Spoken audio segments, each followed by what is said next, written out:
আসসালামু আলাইকুম। মুই এলা দাঁড়া আছো আমার গড় ইউনিয়ন পাগদাম থানা শ্রীরামপুর ইউনিয়ন।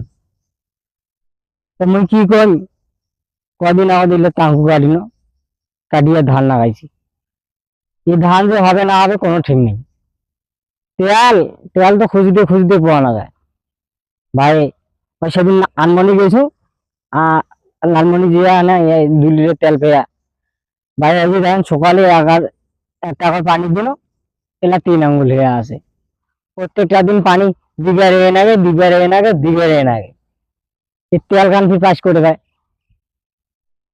তা ওই জন্য মুই কসম যে নয়া সরকার সরকার কাছে আবেদন, সরকার সাহেব তেলের এখানে ব্যবস্থা করে দেন। তোমার যদি তেল ব্যবস্থা না করেন তা মুখে পানি দিন কেমন করি, বাকি কৃষকগুলো তো কম মরি যাবে। সরকার এখানে আমার হাতে দেখেন, ভিডিওটা বেশি বেশি করে শেয়ার করে দেন।